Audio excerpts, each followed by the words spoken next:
Merci de nous rejoindre dans l'Africa Newsroom. Notre plateau est toujours au complet. Ahmedine Khan, docteur en économie et en intelligence économique. Oumar Diop, consultant en finance. Jemal Taleb, éditorialiste.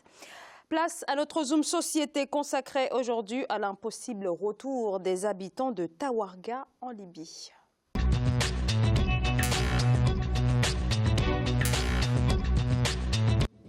Et un petit rappel des faits. En 2011, les habitants de Tawarga, une quarantaine de kilomètres au sud de Misrata, étaient en faveur de l'ancien président Muammar Kadhafi. Tawarga a alors combattu aux côtés de ses forces. À l'inverse, les gens de Misrata ont combattu le guide libyen. En représailles, les Misratis ont chassé leurs voisins. Mais un accord a été signé il y a 2 mois. Il prévoyait le retour des habitants de Tawarga ce 1er février. Mais les milices de Misrata s'opposent toujours à ce retour. Aïssata Diamanka Belande.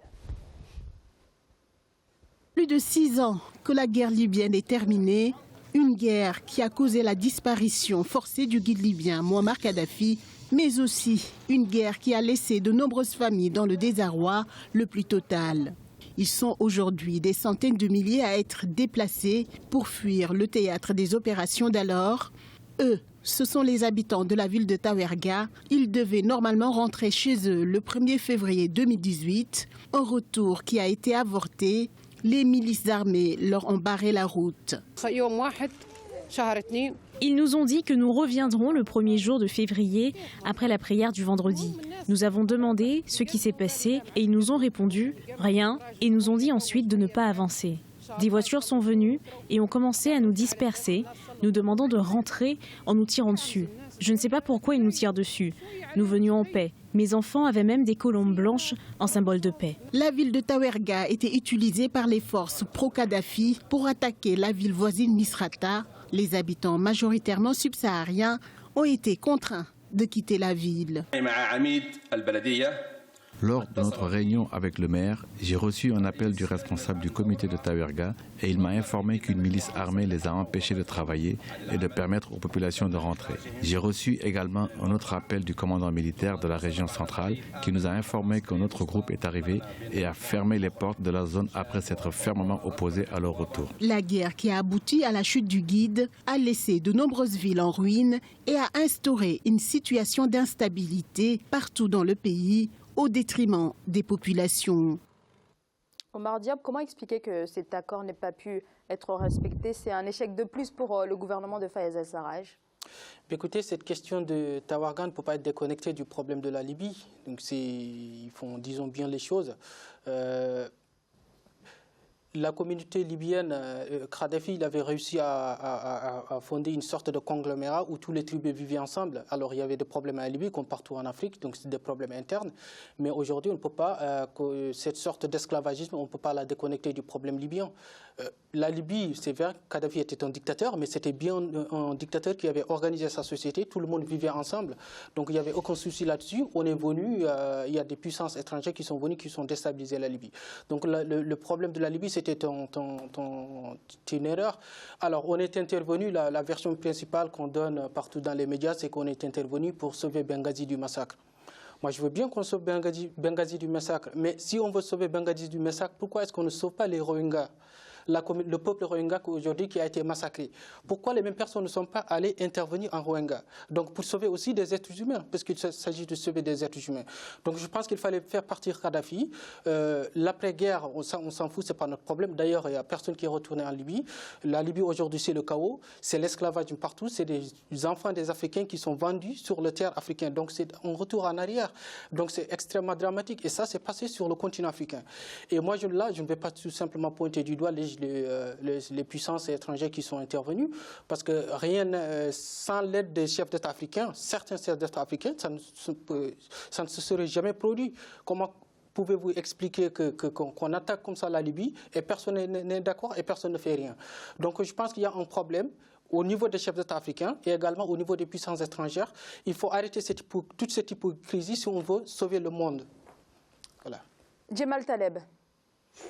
Vous êtes un peu sévère avec les chefs d'État africains. Qu'est-ce que vous voulez qu'ils fassent? Non, ce n'est pas sévère parce que moi, récemment, j'ai écouté Alpha Condé, le directeur exécutif de l'Union africaine, qui disait qu'on n'était pas d'accord pour l'intervention en Libye. Mais si on est un chef d'État, qu'on n'est pas d'accord, ben, qu'est-ce qu'on fait? Si on n'est pas d'accord, on fait quelque chose, donc on a laissé faire. Non, mais c'est pas du tout sévère. On ne peut pas juste pointer du doigt ceux qui viennent de l'étranger, mais il y a aussi les chefs d'État africains. Sur ce plateau, on a plusieurs fois discuté des enjeux autour de l'intervention en Libye, mais j'aimerais bien quand même revenir sur Tawarga. Non, mais Tawarga, on ne peut... Non, je suis d'accord.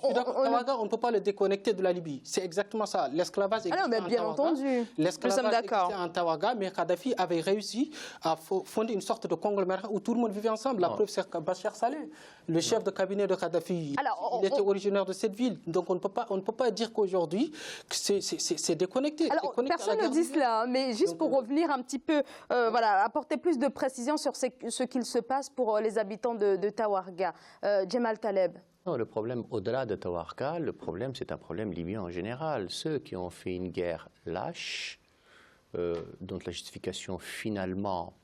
je fais partie de ceux qui ont cru au départ, mais on a tous été bernés. La lâcheté de ceux qui l'ont faite ont fait qu'ils n'ont pas fait la paix et n'ont pas été capables après de réconcilier un pays. Ils l'ont laissé dans son chaos, probablement même aggravé, et les puissances étrangères qui sont venues aider les uns et les autres pour s'entretuer. Le résultat, c'est que j'aime bien le gouvernement de Sarraj. Il contrôle combien? Un petit quartier de Tripoli. Alors c'est un gouvernement qui se laisse véritablement dominer par les milices. Il contrôle un quartier de Tripoli et encore. Donc il n'y a pas un État central, il y a une multiplicité de milices qui sont ici pour la plupart de la guerre, auxquelles sont venus s'agréger des bandes armées terroristes. Et ce pays vit une situation de chaos général. Dans l'indifférence générale, dans la lâcheté générale, et aucun pays aujourd'hui capable de régler le problème a l'intention de le faire. Mais enfin, la solution, ils sont toutes possibles si on veut le faire. Pourquoi? Parce que nous avons aujourd'hui deux grandes régions, celle de Benghazi et tout le reste. Et en réalité, tout le reste qui pose problème, c'est les gens de Misrata. Si aujourd'hui la communauté internationale veut réparer un minimum de ce qu'elle a commis comme crime dans ce pays, elle est capable éventuellement de commencer une solution. Il n'y en a pas qu'une, mais il y en a une qui est évidente, c'est qu'on essaye d'unifier le pays à partir de Benghazi. On demande aux troupes de Misrata de désarmer, on demande à ceux qui les soutiennent et qui les aident de cesser de le faire. Et on essaye à partir de Benghazi de créer un semblant d'unité nationale, ou au moins de paix obligatoire. Et les pays voisins, ils sont tous contents, à commencer par l'Égypte dont on a parlé. Alors, est-ce qu'avant, le gouvernement d'union nationale ne devrait pas arrêter de s'appuyer un petit peu sur les milices? La question, ce n'est pas une question d'unité nationale. Le problème, c'est qu'en Libye, aujourd'hui, on a un gouvernement non reconnu par un parlement et un parlement qui reconnaît un gouvernement qui n'est pas reconnu par la communauté internationale. Cette situation-là est une situation kafkaïenne. Tant qu'on n'y a pas mis fin, la situation de la Libye ne pourra pas s'améliorer. Pour qu'on y mette fin, il faut que l'hypocrisie de ce qu'on appelle, d'ailleurs de façon totalement abusive, la communauté internationale cesse. Il faut que les Nations Unies commencent à trouver une solution différente et qu'on donne un peu la parole aux pays voisins, et à commencer par l'Égypte. Et on se dit qu'il vaut mieux un mauvais accord que pas d'accord du tout. Il vaut mieux une paix, même qui n'est pas extraordinairement belle, à une guerre civile qui se poursuit. Et pardon, le malheur, le calvaire des Libyens d'abord, mais aussi de tous les autres continue. Si on veut sécuriser la région, si on veut continuer demain à faire en sorte que la région plus bas, donc le Sahel, ne continue pas de subir les graves événements de Libye, il faut agir et il faut agir rapidement. Alors, malheureusement, sur cette question, j'ai très peu entendu M. Hamidine Khan. Merci à vous, Djemal. Est-ce que Fayez al-Sarraj ne devrait pas commencer déjà par éclaircir un petit peu son positionnement par rapport aux milices? Oui, mais je crois que c'est vrai qu'il est flou.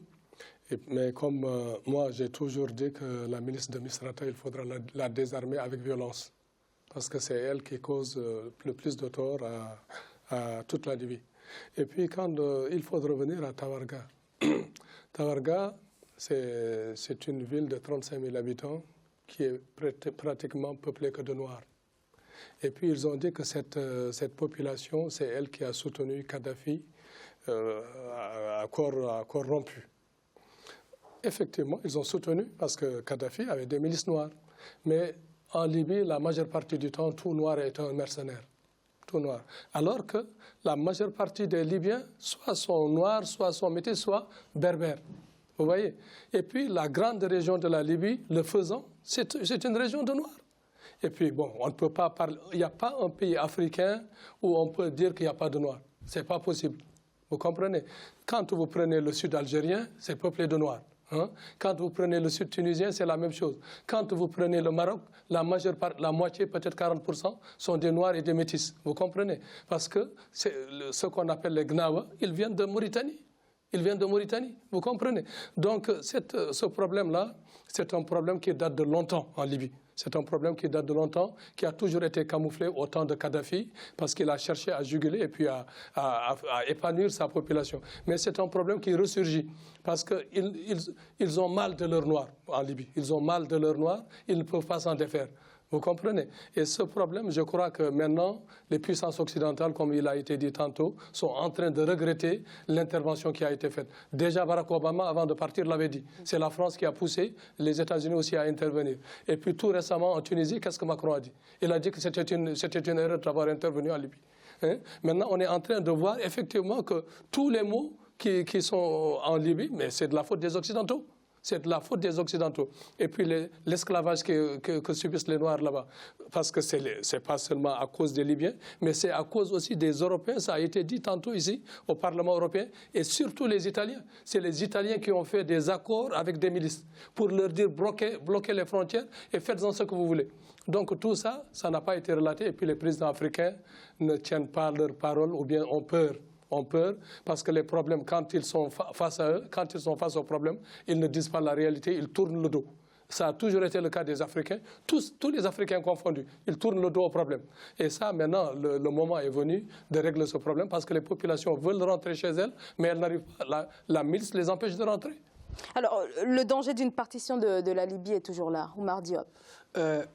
Moi, pour résumer un peu ma pensée, c'est que la Libye était dirigée par un dictateur, mais un dictateur qui avait réussi à organiser son pays. Les Rwandais, le problème, les Tawarga, ils étaient là, mais ils étaient intégrés, il n'y avait pas de problème du temps de Kadhafi. On a détruit la Libye. Moi, je ne suis pas du tout d'accord au fait de dire que les Africains, c'est pas les chefs d'État africains, ils ne sont pas... Quelque part, ils sont responsables. Moi, je me souviens Abdoulaye Wade, l'ancien président du Sénégalais, qui était tout à fait d'accord avec les Occidentaux pour dire qu'on devrait intervenir en Libye. Alors que ce même Kadhafi, il n'y a pas un seul président africain qui a plus profité du temps de Kadhafi. Depuis qu'il était dans l'opposition, il a aidé Abdoulaye Wade jusqu'à la magistrature suprême. Mais il l'a trahi parce que tout simplement, peut-être quelque part, on lui aurait proposé d'aider son fils pour justement cette sorte de transmission patriarcale pour accéder au pouvoir. J'utilise le conditionnel. Laissez-moi terminer, s'il vous plaît. Donc, je pense que les responsabilités sont partagées. Les chefs d'État africains également, ils devraient en tirer les leçons. Le fait juste de dire que nous ne sommes pas d'accord qu'il y ait des interventions étrangères sans rien faire, c'est comme si vous étiez d'accord. Donc, vous faites quelque chose, ils sont élus pour défendre les peuples africains. Et récemment, quand il y a eu des problèmes avec l'esclavage en Libye, on a mis beaucoup de temps pour réagir. C'est ça qui n'était pas du tout normal. S'il y a des problèmes comme ça, pourquoi est-ce que vous ne rappelez pas votre ambassadeur du Sud?